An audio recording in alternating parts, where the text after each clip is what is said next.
David, how's it going? Good, mate. How are you? Good. Here I'm preparing to talk to an O'Keefe brother, and I get a Rhodes.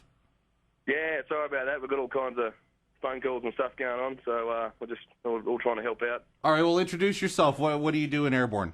I'm the rhythm guitarist. Rhythm guitarist. Excellent. So where are you guys right now? You guys are on tour. What city are you in? We are in Salt Lake City today. Whoa, how's that? Yeah, good. Like I haven't seen much of it. We're just kind of waiting on sound check and everything's getting set up because we're on the Rock Allegiance tour at the moment with 3 other bands. Yeah, how's that been going? We don't really play a lot of him, but we're very familiar with Volbeat and all that remains. Oh, it's great. Great bunch of bands. We're having a blast on the tour. It's kind of there's a few Canadian shows on the tour, and we did a festival yesterday. We haven't long been into the tour, really. We've got quite a few shows that kind of cover most of the states, but it's been great. We're kind of playing hockey arenas and the odd festy as well. Yeah, you guys are coming to the area. Speaking of hockey arenas, home of the Edmonton Oilers, Rexall Place. That show, I guess that's coming up in about a week. Yeah, that's right. Are you guys looking forward to coming back up to Canada? Absolutely. We love coming to Canada. We just did a little headline tour of Canada before we started this one, but unfortunately we couldn't get over to the West Coast because this tour was going there. So yeah, looking forward to getting back there to that side of the country.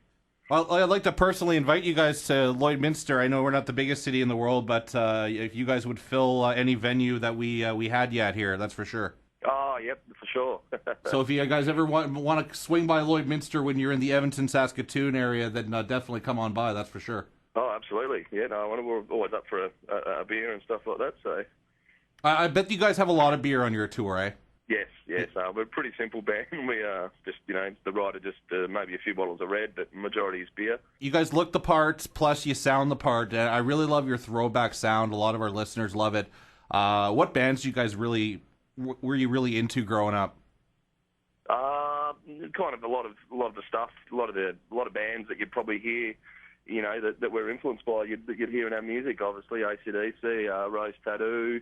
The Angels, also known as Angel City, Motorhead, Judas Priest, Metallica, Black Sabbath, even like stuff like Creedence Clearwater Revival.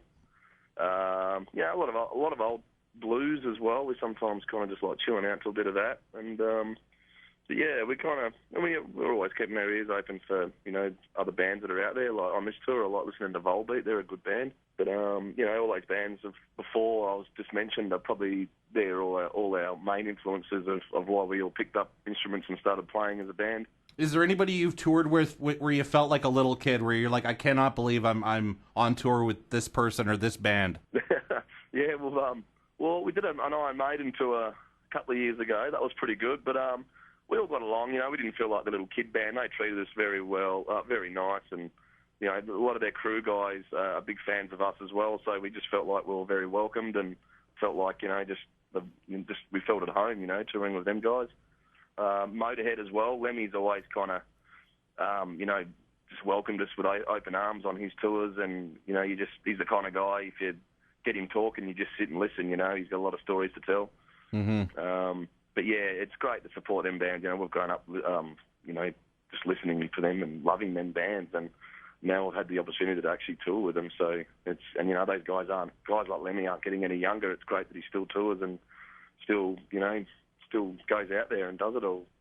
We talked about the beer consumption on tour. What else do you guys do to kill time when you're on the bus and stuff like that? Sometimes. Well, this tour was a bit of a party tour, really. We're kind of, like yesterday at the festival, we played a bit earlier, so we had a bit of time to kill. So Ryan was able to kind of just urban spoon or kind of Google like pubs in the area. So we found like a little German pub that served German beer. So we went there and kind of spent the rest of the day there having German beer. And then by that time we were all quite drunk. We had to come out to the bus for bus call. So, we like to get out and about because we're playing a bit early and trying to hit the town wherever we're in. But otherwise, you kind of sit around and just watch movies when the bus is on the road.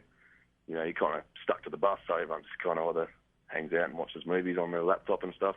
You mentioned German beer. I mean, I'm sure you guys have traveled the world, tasted many beer. What country would you say represents the earth the best with their brand of beer? Oh, I'd have to say Germany. I know the majority of us are a big fan of German beer. It's just made so nice and well, and it doesn't seem to give you as bad a hangover.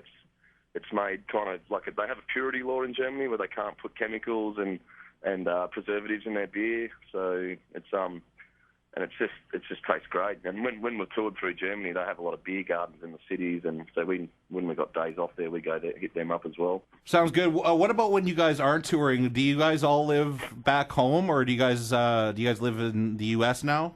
We're based in Melbourne, yeah, when we're off the road. I mean, before Black Dog Barking, we spent a year back home in Melbourne just kind of rehearsing and writing and doing a bit of pre-production for the album. But, yeah, we all live back there. A couple of us like Joel and Ryan share an apartment together. I share an apartment with Streety. And before that, we all used to live together. That was when we first kind of moved to the city before we started coming overseas. But once we start touring, we don't see home much. We live out of tour buses for, most parts of the year, really. David Rhodes of Airbourne on the phone. Just a couple more questions for you. Question I was going to ask Ryan. I read that his brother Joel, the singer of Airbourne, was in a book called Sex Tips from Rock Stars. Yes, that's right. Okay. Do you know what kind of advice he gave? If you're allowed to say that on the radio, do you know what really he touched on in that book? You know what?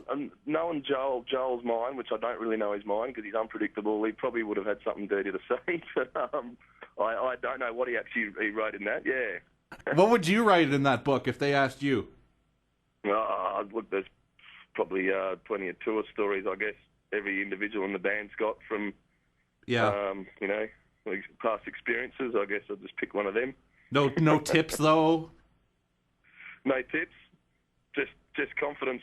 Yeah, confidence. There you go, Lloydminster. If you're listening, who's the first guy in rock and roll you would take sex advice from? If you could take sex advice from anybody in rock and roll, who would it be? I don't know. Lemmy's got some stories, And he's a beautiful man too. That's right. But there you go, confidence again. I think his advice was don't get married. Oh, don't really? Single throughout your whole career, yeah. Isn't that what Gene Simmons said? Or I think he may have said that. I guess he said he wouldn't get married, but then he did. Who's the last guy in rock and roll you take sex advice from? Let me think. Gene Simmons, I guess. Gene Simmons, eh? Yeah, he didn't stick by his code, did he? So, just to think of someone quick. Well, I'm sure you take financial advice from him, though. Absolutely, yeah. No, he's married to his business as well, isn't he? He is quite the businessman, and he's very good at marketing. You guys should get some Airbourne. I saw Kiss condoms. You guys should get Airbourne condoms. Yeah. As long as we don't get hit up for copyright from Gene, we might have to give that a go. And they can taste like German beer. Yeah. I just made you $1 million there, David. There we go. All right. I'll have to cut you in on the royalties then. All right. Well, it is a week from tonight. You guys are in Edmonton, which is close by, on the Rock Allegiance tour. So if anybody's going to the show, make sure to get there nice and early. Are you guys on first? Yes, we are. Yeah, we'll probably round about. I don't know the times at this stage, but it'll either be 6:30 to 7 or 7:30 to 8. They're normally the times we're sort of playing. And but yeah, get there early if you want to get there to see us. We're only playing for half an hour, being the first band on. So you want to get there nice and early just to make sure you catch the set. Very cool. It was great talking with you, David, and I'll let you go and have a great rest of your tour, and looking forward to maybe seeing you guys here in the future. Absolutely. Too easy, man. Good talking to you.